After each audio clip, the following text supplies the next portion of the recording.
In an ideal world, every drummer should learn snare before learning drum set. Today, I'll share with you what I mean by that and what that means for anybody just starting on the instrument or somebody who's been playing for a while.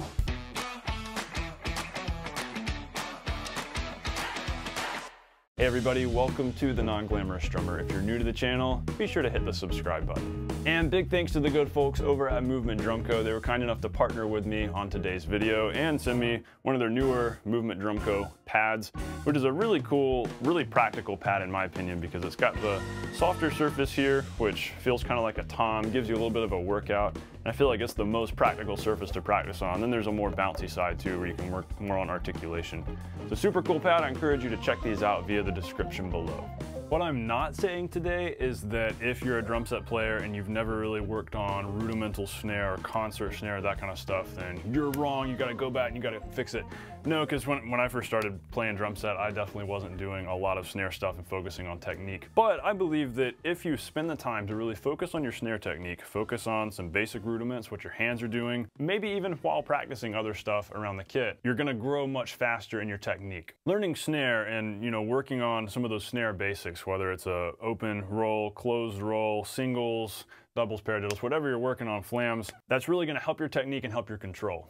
And if you're focusing all that right here on this one surface on the snare, you're better able to work with what your hands are doing. And you might even be able to practice in front of a mirror, make sure that your hands are symmetrical. You can work on evening out your hands and making sure you look symmetrical as you're playing. That's much easier to do right here on the snare, focusing on the snare or on your practice pad or whatever you've got, than when you're playing all the way around the kit and trying to figure out what your technique should be doing when you're going back and forth between the ride and the tom. There are a lot of distinct advantages to really mastering basic snare technique and focusing on snare while working on the other things, and I'm just gonna read down a list here. I'm reading off my cheat sheet over here. So you're gonna have better quiet playing, better loud playing, better grace notes, faster chops, higher ability to play intricate passages, and higher ability to play syncopation when you're focusing on really mastering the hands. Because when you think about it, if you can play any kind of pattern back and forth between your hands, you can play all these different dynamics, and you've got the technique down hand to hand, then that's gonna translate to your feet in a way. Yeah, you still gotta practice foot technique and the specifics with controlling the hi-hat and playing the bass drum right. And that's not easy, but if you can split your brain up and have your brain thinking about different things with your hands and have that down, it's gonna make the mental part of working with your feet much easier. I think a lot of guys dive into drum set and they're struggling with their feet and it's driving them nuts. They're not very patient with it, and it's like, well, I wanna put this groove together, but my feet aren't working. Well, are your hands working? Have you focused on just working on your hands, just playing singles, playing some doubles, playing some paradiddles, and just focusing on your technique and making sure things are working here, because they really need to work here before you can get things to work down there. I'm gonna play a couple of different basic rudiments here, and I'm gonna show you how they can help other basic things you might use in a practical setting around the kit.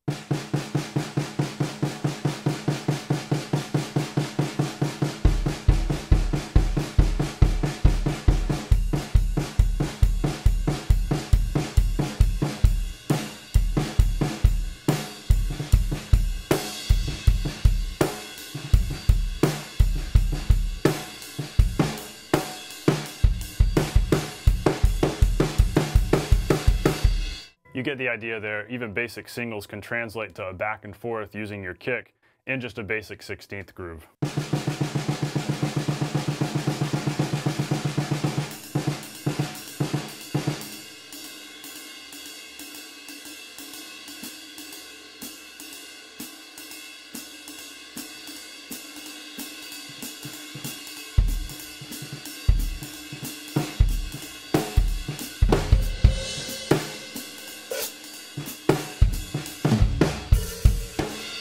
And they're the technique that we use in doubles, the wrist and the fingers to play those quick doubles.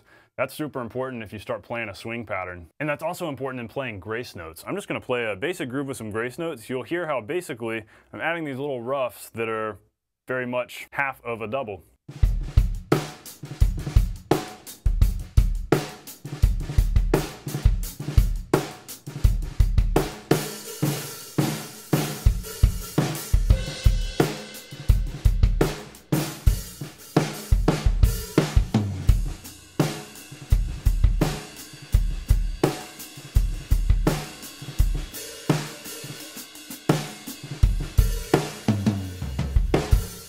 And of course, paradiddles, those have massive application around the kit, but if you can't play them on one surface with your hands, how are you going to incorporate them around the kit?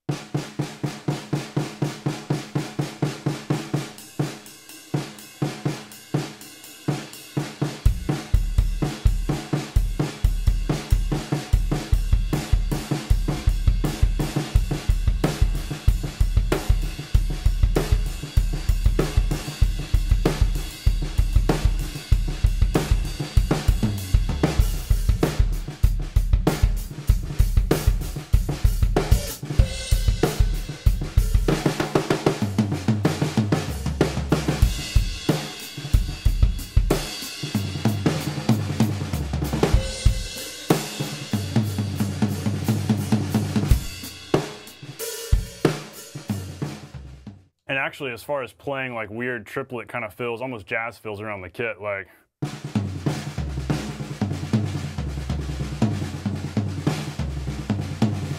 those are very paradiddle based, and they all start with doubles. And so you've got to make sure you can play those doubles and paradiddles right here before you start moving things around. And you got to make sure you can play the paradiddles with your hands before you start going back and forth between right foot and left hand. And especially before you start adding in time or various ostinato patterns here on the ride with your right hand in order to keep that going. So I think really it comes down to the big question here of, you're probably like, okay, Steven, how do I practice this? How do I balance my practice time? You've shown me all this random stuff, but how can I boil this down? So I would encourage you, start off every practice session with playing those basic rudiments. Play your singles. Take pride and take satisfaction in how clean and even your singles are at whatever tempo you're going at. Do the same with the doubles. You want to get them even and clean. You want to make sure they're all heard. This really could be a core reason why you're frustrated with why your feet aren't working and why you're unable to really play what you hear in your head and unable to play syncopation. It might just start right here, and if you devote a couple weeks even to saying, I'm just going to play on my pad or on my snare, that really might go a long way. But I think if you can balance out your practice time, start off here on the snare and then go to the kit and play songs and stuff like that. Spend the first half of your practice time on snare, on technique, second half doing musical stuff around the kit. You're going to be well on your way to really getting your technique squared away and finding that you're a much more well-rounded drummer, able to really accomplish your goals and play better and play cleaner and heighten your technique ceiling. You know, I always encourage you guys to have a well-rounded practice and to practice different aspects of your technique, and a lot of times practicing on different surfaces on a pad can really help with that, especially if you're constrained to quiet practice or practice on the go.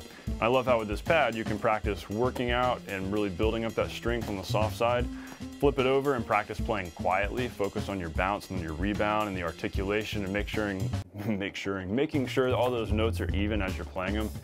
I think that's a really great aspect of this kind of pad, and I love how it's also got some weight to it. It doesn't slide around while you play it, but yet it's small enough to fit in your backpack. And so I think it's a really good balance of a lot of my favorite features in pads. So do check it out. It's in the link in the description below.